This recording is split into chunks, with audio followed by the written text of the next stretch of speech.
Hoy vamos a estudiar Salmo 19. Salmo capítulo 19. Y el pensamiento simple para nuestro estudio. La cosa que quiero que recuerden de lo que aprendemos esta mañana es que la palabra de Dios es preciosa. Y si lo valoramos, dedicaremos tiempo a estudiarlo.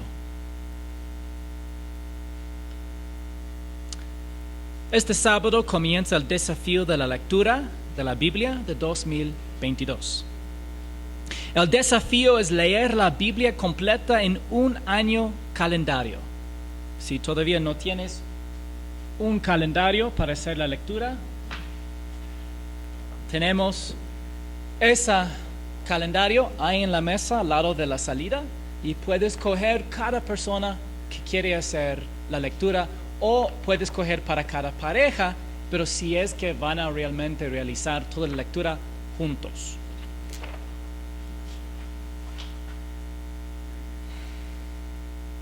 Comenzamos 1 de enero y terminamos 31 de diciembre del otro año. Muchos creyentes han comenzado a tratar de leer toda la Biblia solo para darse por vencidos a la mitad. Puede ser difícil ceñirse a una meta que está tratando de lograr solo o sin un plan claro. Y es por eso que decidimos crear un desafío que podamos compartir como un cuerpo local de creyentes en Cristo. Entonces no vas a estar solo en este desafío y vas a tener un plan claro. ¿Qué implica el desafío? Si desea participar en el desafío, deberá tomar un calendario por persona y colocarlo en un lugar destacado en tu casa, idealmente cerca de donde realizará la lectura. ¿Cuánto tiempo llevará? Bueno, tarda aproximadamente 15 minutos diarios. Si pierde su lectura diaria durante una semana, entonces le tomará menos de 1 hora y 45 minutos hacer la lectura de una semana entera cuando llegues a la fin de semana. De verdad, no es mucho tiempo. Eso es menos tiempo del que la mayoría de la gente dedica a ver una sola película por semana. ¿Cómo se hace la lectura? Cada lectura lo llevará progresivamente a través del Antiguo y Nuevo Testamento simultáneamente. La razón para leer el Antiguo y el Nuevo Testamento al mismo tiempo es que la mayoría de los lectores entienden el Nuevo Testamento mejor que el Antiguo.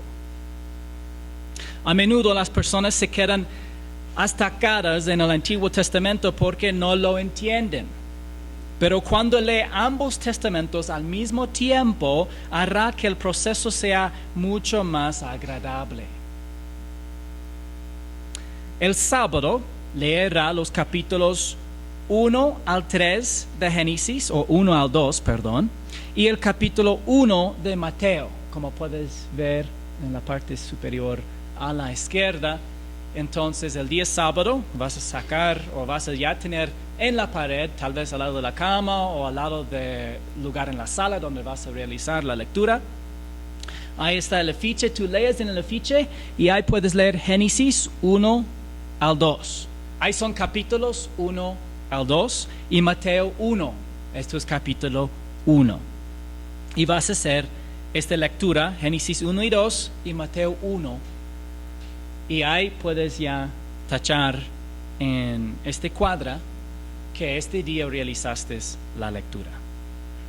El último día del año leerá Malaquías y Apocalipsis capítulo 22, como vemos en la parte inferior debajo a la derecha. Cosas importantes para recordar. No podemos aprender la palabra de Dios sin el ministerio del Espíritu Santo. Así que recuerde confesar cualquier pecado que aún no ha nombrado antes de leer la palabra de Dios, para que pueda estar seguro de que está lleno del Espíritu. 1 Juan 1:9 nos garantiza que seremos restaurados a la comunión y el perdón de todos nuestros pecados, incluidos los pecados olvidados, los que no hemos nombrado, cuando nombramos al Padre los pecados que sí recordamos. Entonces, de pronto, si es que estás desesperado que no puedes recordar algo, no te preocupes. Mientras que tú estás dispuesto de humillarte delante de Dios y reconocer algún pecado que sí puedes recordar, Dios automáticamente te perdona todos los que no puedes recordar. Además, es útil orar antes de leer pidiendo comprensión. Dios promete dar sabiduría a quien la pida sin dudar. Debemos recordar que la palabra de Dios es revelación divina, no misterio divino. Dios quiere que lo entendamos. Eso no significa que no haya porciones que sean difíciles de entender. Pedro dijo que sí hay. Pero sí significa que podemos estar seguros de que Dios hará que su palabra sea cada vez más clara para nosotros a medida que crezcamos en la gracia y el conocimiento de nuestro Señor y Salvador Jesucristo. Entonces, debemos orar con ese fin, sabiendo que es la voluntad de Dios. Confesar los pecados, si es necesario, y orar por comprensión, nos ayuda a tener la actitud correcta, que se basa en la gracia y el poder de Dios para hacer lo que le agrada, en lugar de hacerlo por el poder de la carne o por la fuerza humana. Si lee las Escrituras sin primero humillarse y buscar la habilitación divina, entonces no le beneficiaría espiritualmente y no contará para nada en el bema, el juicio de los creyentes. Pero eso no significa que no deba leer su Biblia si está enojado. Significa que debe confesar su enojo a Dios y leer su Biblia. Espero que esto tiene razón, porque a veces dice, no me nace, no siento bien, entonces no debo leer. Sí, debes solamente confesar tu pecado y seguir leyendo. Se disciplinará a sí mismo para responder a Dios rápidamente cuando sea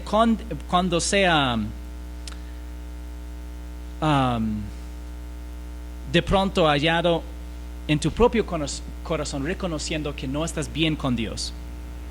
Y aprenderá a priorizar tanto su relación con Él como las cosas que le agradan.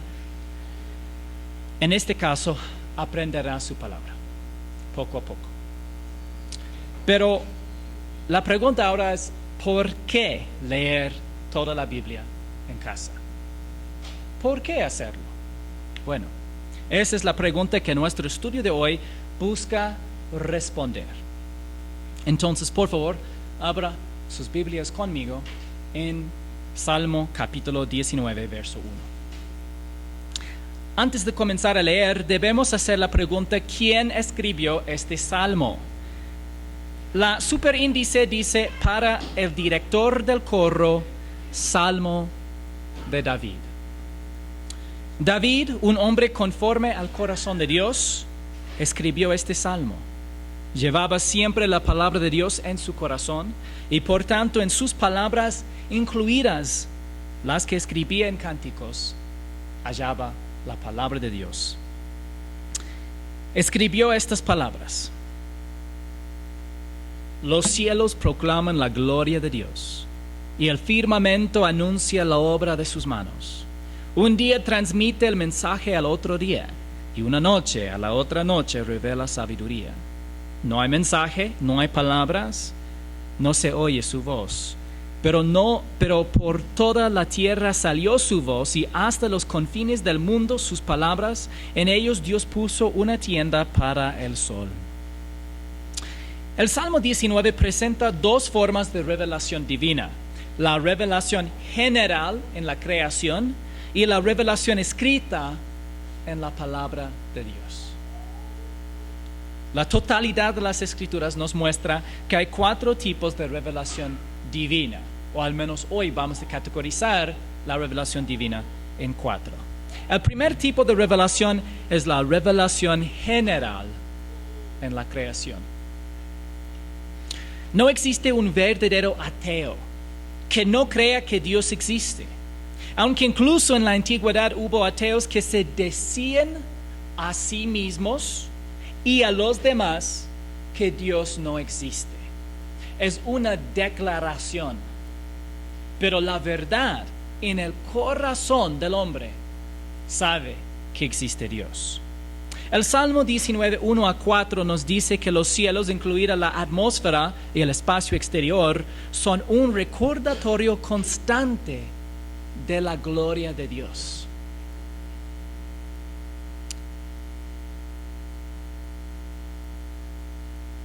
El arte te dice algo sobre el artista, su imaginación, su inteligencia, su pensamiento. Lo mismo ocurre con la creación.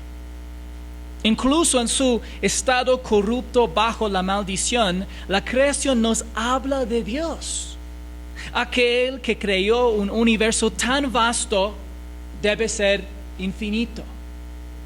Aquel que creó nubes, estrellas y la aurora, ese debe ser glorioso.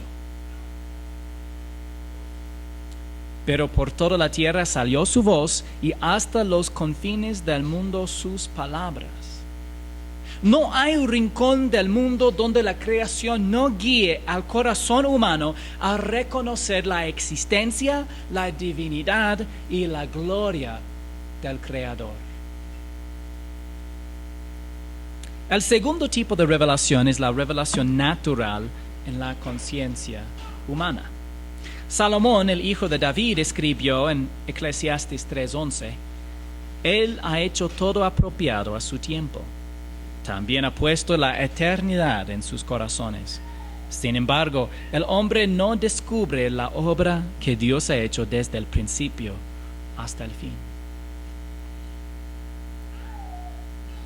Eso significa que en su corazón, en el fondo, el hombre sabe que Dios existe y que hay mucho más en la vida que las cosas temporales y materiales.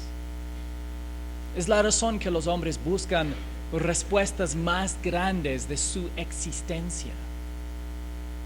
Y la razón es porque saben que hay una razón más grande. El tercer tipo de revelación es la revelación personal a través de Cristo. Cuando los profetas vieron a Dios, hablaron con Dios y caminaron con Dios, fue con Dios el Hijo, quien es la manifestación visible del Dios invisible. El apóstol Juan escribió, Nadie ha visto jamás a Dios. El unigénito Dios que está en el seno del Padre, Él lo ha dado a conocer. En Juan 1:18. El unigénito Dios, Dios Hijo, está al lado del Padre y lo ha dado a conocer. Hace casi 2000 años el Hijo, el Verbo eterno, el unigénito Dios, se hizo carne y habitó entre nosotros. Cuán dulce debe haber sido esa revelación personal, de andar personalmente con Jesucristo, de verlo cara a cara.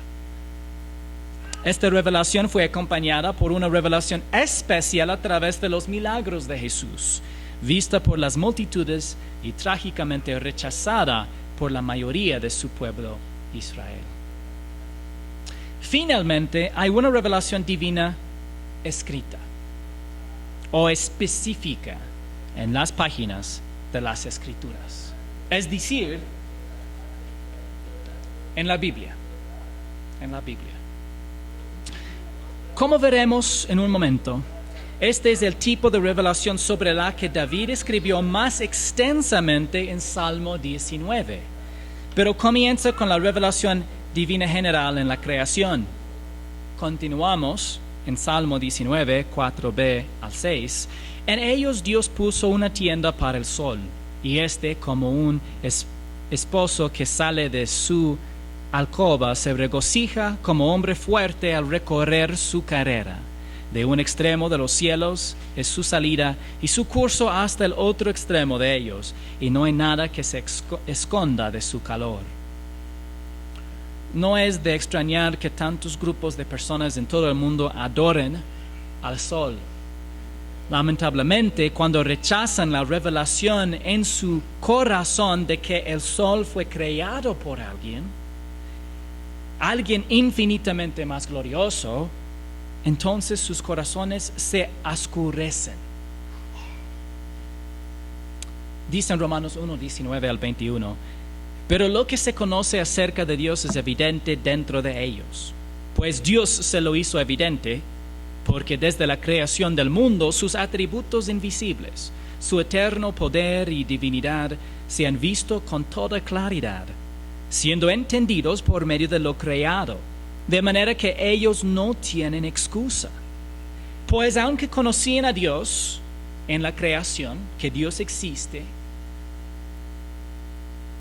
no lo honraron como a Dios ni le dieron gracias, sino que se hicieron vanos en sus razonamientos y su necio corazón fue entenebrecido o oscurecido. Porque después de reconocer sí hay un Dios, porque hay diseño, esto significa que hay diseñador, hay arte, esto significa que hay artista. Pero en este momento puede ya preguntar, ¿quién es el artista? ¿Quién es el diseñador? O puede ya escoger algo de la creación para adorar, si sea a sí mismo o algo que ve.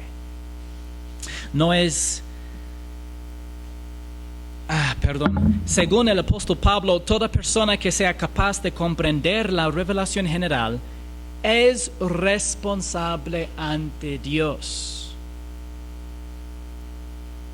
Cuando el alma responde a la revelación general y natural, deseando conocer a Dios, Dios le proporciona más revelación. Aparte de los profetas y las personas que vivieron en el primer siglo, muy pocos han recibido revelación personal. Por lo tanto, la gran mayoría de las personas, especialmente nosotros hoy, conocemos a Dios a través de la revelación escrita después de haber respondido a la revelación general. Nosotros llegamos a conocerlo más a través de su palabra. En el Salmo 19, David pasa de describir el testimonio único de la creación de Dios a hablar sobre la dinámica de la palabra escrita de Dios. Leemos en verso 7. La ley del Señor es perfecta, que restaura el alma. El testimonio del Señor es seguro, que hace sabio al sencillo. La ley del Señor trata específicamente de las 613 estatutos de la ley de Moisés. David dice que eso es perfecto. Perfecto. El apóstol Pablo está de acuerdo diciendo en Romanos 7:12, así que la ley es santa y el mandamiento es santo, justo y bueno. Es importante que nos damos cuenta de que el hecho de que los creyentes de hoy no estén sujetos a la ley, pero esto no significa que la ley sea defectuosa. Simplemente no es un medio de salvación ni santificación para el creyente. No estamos bajo la ley, pero los judíos sí estaban bajo la ley. Y entre ellos estaba su primer rey justo, el rey David. Él describe la ley como que restaura el alma. Restaura el alma. ¿Qué restaura tu alma cuando estás cansado? Cuando estás triste, abatido y un poco deprimido. A diferencia de las personas de hoy que tratan ansiosamente de escapar la realidad, David se sumergió en la realidad de la palabra de Dios. David no tuvo Netflix. Él no abrió ya su computadora para buscar su serie favorita, para ya divertirse, sentir un poco mejor y más tranquilo y poder seguir con la vida. sino él recordaba la palabra de Dios, en que había meditado tanto hasta que recordaba de memoria y deleitaba en el recuerdo y pensamiento de su Dios. Y cuando lo hizo, restauró su ser más íntimo. La ley del Señor le dio a David energías renovadas para vivir. Fue energizado desde adentro por algo que le dio verdadero contentamiento, la ley, que refleja la santidad de Dios. El testimonio del Señor es seguro, que hace sabio al sencillo. ¿Es confiable el testimonio del Señor? Sí, dice es seguro, seguro. ¿Cuál es el beneficio de saber lo que dice Dios? Hace sabio al sencillo, al sencillo. Siendo alguien sencillo, me anima que los testimonios de Yahweh hagan sabio a alguien como yo. Todos nosotros podemos alcanzar la sabiduría que Dios dispone en su palabra. La sabiduría es la habilidad para vivir o la comprensión de la verdadera naturaleza de algo. Si dedica tiempo a familiarizarse con los testimonios de Dios, desarrollará la habilidad de vivir bien. Y al exponerse con frecuencia a las cosas que Dios dice, desarrollará una percepción de la verdadera naturaleza de Dios. ¿Cómo es? ¿En qué enfatiza su carácter y sus atributos? Los preceptos del Señor son rectos, que alegran el corazón. El mandamiento del Señor es puro, que alumbra los ojos. Los preceptos del Señor son principios que el Espíritu Santo inspiró a los autores humanos a escribir en las páginas de las Escrituras. Preceptos o principios.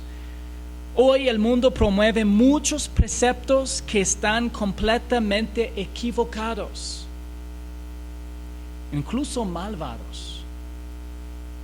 Los preceptos de la palabra de Dios son rectos. Son rectos. David los describe como que alegran el corazón.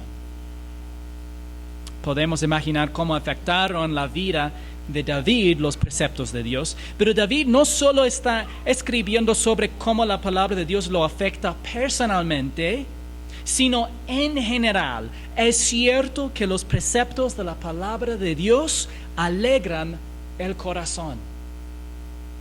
El creyente en Cristo puede encontrar una fuente infinita de regocijo interior en las verdades fundamentales y inmutables de la palabra de Dios, sus preceptos.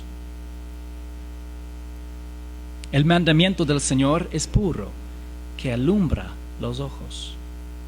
Dios nunca nos ordena que hagamos algo incorrecto.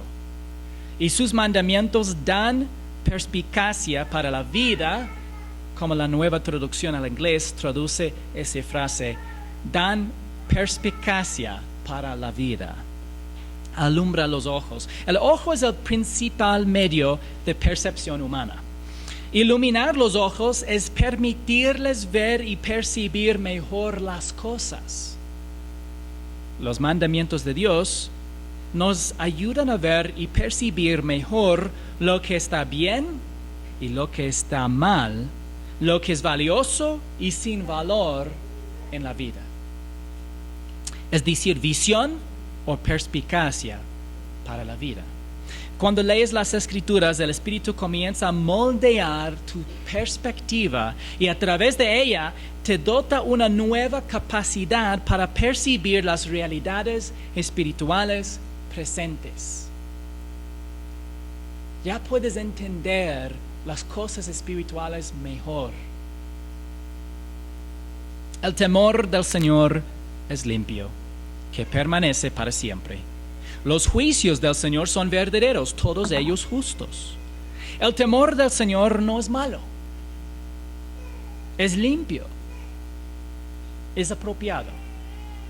Proverbios 1:7 dice que el temor del Señor es el principio de la sabiduría. Y Proverbios 9:10 dice que el principio de la sabiduría es el temor del Señor. Cuando las personas se dan cuenta de la presencia de Dios, se llenan de temor debido a una comprensión innata de la santidad y poder de Dios. Unos ejemplos: Isaías, los discípulos en la barca con Jesús, Juan. Todos se cayeron ante Jesucristo con miedo, con temor. Aunque es posible que no caigamos de miedo cuando recibimos la revelación divina escrita, de todos modos ganamos comprensión y reverencia por la santidad de Dios mediante su palabra. Y eso es el temor del Señor, una reverencia profunda por quién es Dios. Y por la eternidad temblaremos perennemente de asombro y maravillaremos ante la inconmensurable grandeza de Dios.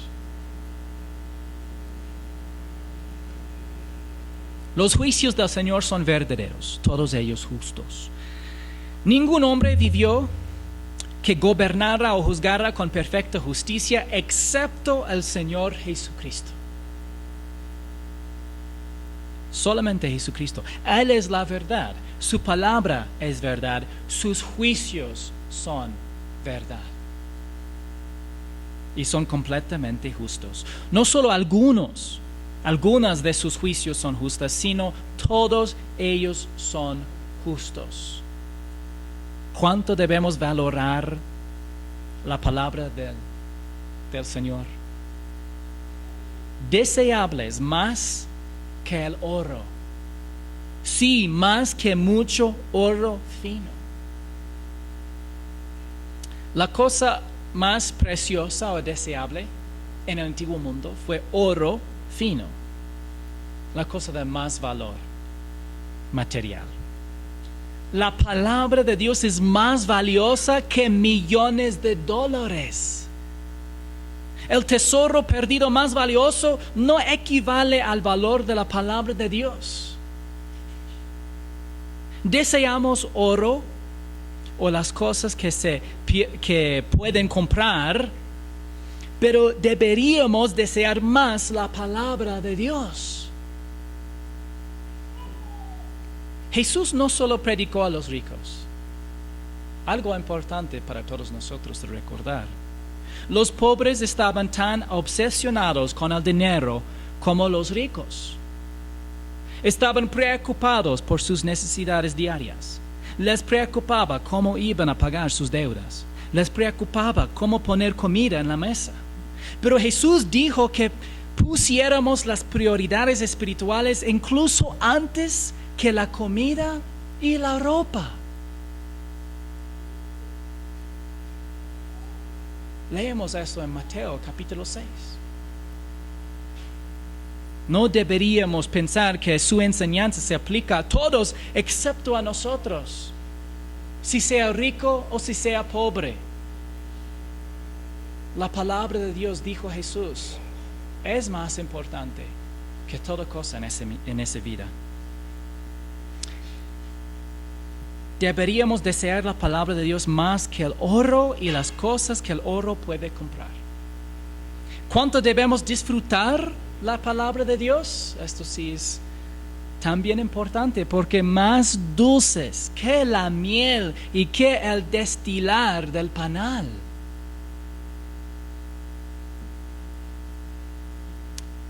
La palabra de Dios es más dulce que la sustancia más dulce. Pero tenemos que tomarnos el tiempo para leerla y escucharla. Satanás nos dice que es una pérdida de tiempo ir a la iglesia.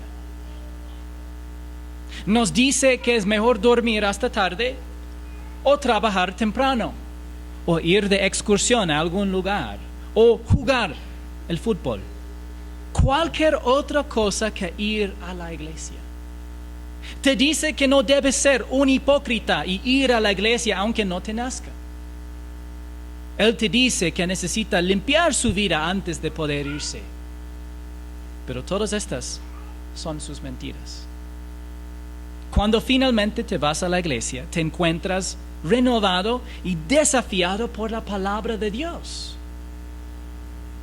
Al menos muchos hermanos sí me han contado así. Lo mismo sucede con la carne y la lectura de la palabra de Dios. La carne te dice que no hay tiempo para leer la palabra de Dios. La carne te dice que es un quehacer aburrido. Pero cuando finalmente te tomas el tiempo y practicas la lectura de la Biblia, la palabra de Dios te llena de paz. El profeta Jeremías, 400 años después de David, estuvo de acuerdo con David diciendo en Jeremías 15:16, cuando se presentaban tus palabras, yo las comía. Tus palabras eran para mí el gozo y la alegría de mi corazón, porque se me llamaba por tu nombre. Oh Señor, Dios de los ejércitos. 2600 años después, yo estoy de acuerdo tanto con el rey como con el profeta. La palabra de Dios es verdaderamente dulce. El apóstol y profeta Juan tuvo la misma experiencia. Él dijo en Apocalipsis 10:10, tomé el librito de la mano del ángel y lo devoré. Wow. Y en mi boca fue dulce como la miel, pero cuando lo comí me amargó las entrañas. Incluso las profecías amargas sobre el futuro juicio divino, es la razón que ya estaba amarga en su estómago, profecías amargas sobre el futuro juicio divino son dulces para nosotros porque enriquecen nuestro entendimiento bíblico y aumentan nuestra esperanza personal del futuro. Si pensáramos en la Biblia y leerla como pensamos en comer miel, estaríamos emocionados de leerla. El apóstol Pedro escribió en 1 de Pedro 2, versos 2 y 3, deseen como niños recién nacidos la leche pura de la palabra, para que por ella crezcan para salvación, si es que han probado la bondad del Señor. Los niños recién nacidos no esperan. Están desesperados por la leche. El Evangelio es una muestra de la bondad del Señor. Hemos probado esta bondad. Cuando creemos en ese mensaje, lo hemos probado y podemos certificar que el Señor es bueno. Nos amó y dio a su propio Hijo en nuestro lugar en la cruz. Murió por cada pecado que cometimos en el pasado, en el presente y en el futuro. Sobre Él fueron derramados y juzgados. Murió como nuestro sustituto en nuestro lugar. Y luego clamó, consumado es. La deuda completa de todos nosotros pagados fue en su totalidad.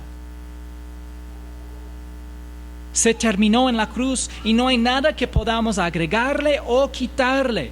Se eliminó la barrera entre Dios y el hombre, de modo que ahora mediante la simple fe en Jesucristo recibimos la vida eterna, el perdón de los pecados y la salvación como un regalo gratuito proporcionado enteramente por la gracia de Dios.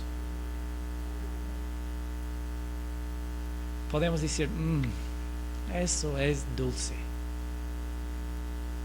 Ahora debemos desear urgente y constantemente la pura leche espiritual de la palabra. En el Salmo 19:11, David continuó de una manera más personal, diciendo además, tu siervo es amonestado por ellos. En guardarlos hay gran recompensa. la palabra de Dios advirtió a David sobre la naturaleza pecaminosa, el mundo y Satanás, así como sobre la justicia y juicio divinos. El mundo no le enseñó estas advertencias. La palabra de Dios lo enseñó. Pero el mero hecho de saber lo que dice la palabra de Dios no nos beneficiará a menos que guardemos lo que dice.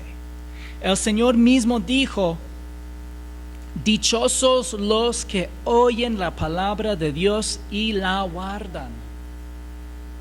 Guardar la palabra de Dios comienza con creer en el Evangelio.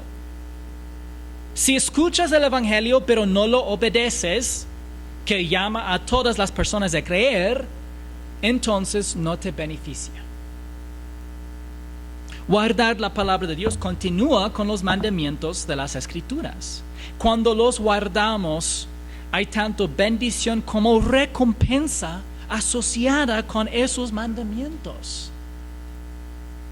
No porque de alguna manera nos merezcamos bendiciones o recompensas. Todavía es por gracia, pero si no guardamos lo que dice la palabra de Dios, no apropiamos esas expresiones y disposiciones específicas del favor inmerecido de Dios, su gracia. Tenemos que todavía apropiar de la gracia de Dios en la vida espiritual después de la salvación. ¿Quién puede discernir sus propios errores? Absuélveme de los que me son ocultos. De hecho, ¿quién puede discernir sus propios errores? No podemos, a menos que estemos atentos a la voz del Espíritu Santo y habitualmente expuestos a la palabra de Dios. Debido a que el corazón es desesperadamente autoengañado y perverso, necesitamos que la palabra de Dios nos brinde no solo una visión del Señor, sino también una visión de nosotros mismos. Santiago 1, 22 al 24 dice: sean hacedores de la palabra y no solamente oidores que se engañan a sí mismos. Porque si alguien es oidor de la palabra y no hacedor, es semejante a un hombre que mira su rostro natural en un espejo, pues después de mirarse a sí mismo y irse, inmediatamente se olvida de qué clase de persona es. La palabra de Dios actúa como un espejo. Nos muestra nuestras faltas. Dios quiere que nos veamos a nosotros mismos con precisión, lo que resulta en humildad. Debemos seguir percibiendo cada día más la grandeza de Dios y nuestra pequeñez. A través de ese proceso, Dios realmente elimina nuestras faltas. Cuando vemos nuestras faltas y buscamos humildemente que el Señor nos cambie, su Espíritu obra por gracia en nosotros y para nosotros. El siguiente comentario de David desarrolló el pensamiento diciendo: guarda también a tu siervo de pecados de soberbia, que no se enseñoreen de mí, entonces seré íntegro y seré absuelto de gran transgresión.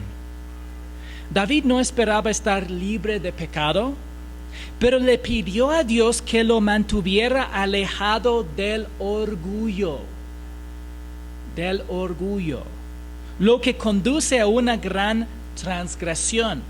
El orgullo nos ciega espiritualmente y nos permite realmente seguir el curso del mundo hasta caer en gran transgresión. Y por eso David oró: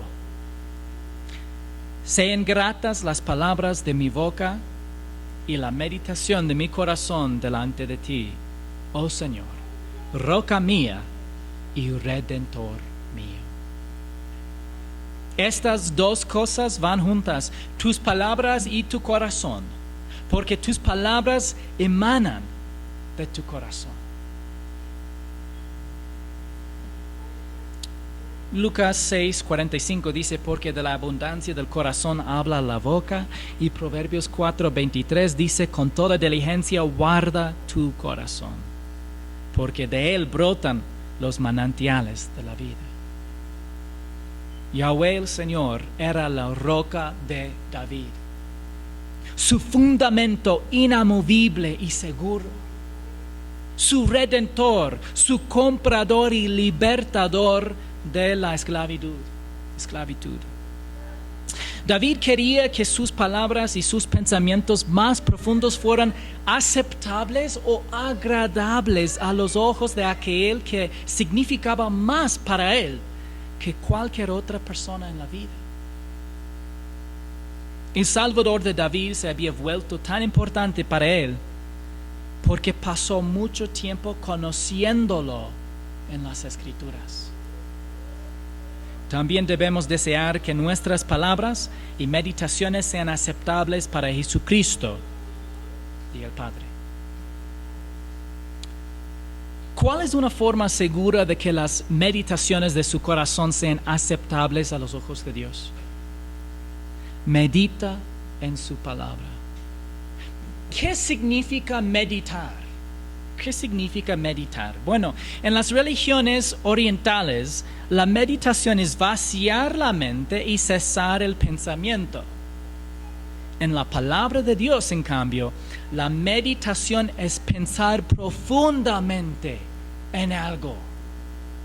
Es exactamente lo opuesto a la meditación en las religiones orientales. Dios no quiere que vacíes tu mente. Dios quiere que llenes tu mente con Él y su palabra. Cuando tu mente está vacía, se vuelve como agujero negro, como saben decir, que ya está solamente trayendo todo adentro, y así puedes fácilmente estar absorbiendo el pensamiento del mundo. Por eso tenemos que pensar activa y intencionalmente en Dios y su palabra, pensar profundamente en ellos. No vaciar la mente, llenar la mente con el Señor. Nos deleitamos en la ley del Señor. Mientras lee, recuerde deleitarse en la palabra de Dios. No dejes que sea una molestia para ti, que sea como comer un postre mejor. Un postre dulce que has estado esperando todo el día. Como en nuestra casa son los helados. Esperamos todo el día. Aunque generalmente no recuerdo hasta el fin del día, pero ahí recuerdo los helados. Y sacamos los helados y es ¡qué rico! Le da un poco de tranquilidad, pero también frío, entonces tienes que tomar un té después. Pero mejor la palabra. O como un desayuno especial antes de que comience el día. A la hora que decida para leer, sea en la noche o en la mañana, antes de trabajar en el día, tú comes un buen desayuno que te va a dar fuerza. Al menos yo necesito un desayuno grande.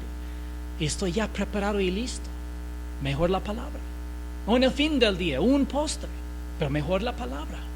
Está bien, puedes tener tu desayuno y tu postre, pero también la palabra, y anticiparlo de esta forma, muy importante y muy dulce y bueno por tu corazón y toda tu vida.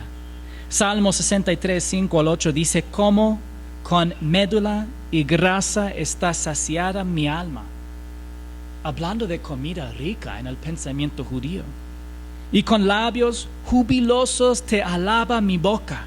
Cuando en mi lecho me acuerdo de ti, en ti medito durante las vigilias de la noche, porque tú has sido mi ayuda, y a la sombra de tus alas canto gozoso. A ti se aferra mi alma, tu diestra me sostiene. ¿Y por qué? Porque él meditaba tanto en la palabra, que él ya despertaba en la mitad de la noche pensando en la palabra. Aunque asistir a la iglesia local es necesario para el crecimiento espiritual y para el servicio en el contexto del cuerpo local, que es la voluntad de Dios, David nunca habría experimentado la belleza y el poder de la palabra de Dios sin un estudio privado y personal. La palabra de Dios es preciosa. Y si lo valoramos, dedicaremos tiempo a estudiarlo. Con este pensamiento en mente, espero que se sienta animado a leer conmigo la palabra de Dios este año. Me uno a ustedes en este viaje y compartiré este desafío. Mi esposa me hará responsable ante ustedes y cada uno de ustedes debe responsabilizarse mutuamente. Si hacemos esto con familia y comunidad de la iglesia, lo lograremos. Los invito a unirse a mí este próximo año para confiar en la gracia de Dios, para completar este desafío y en su espíritu para aprender su preciosa palabra.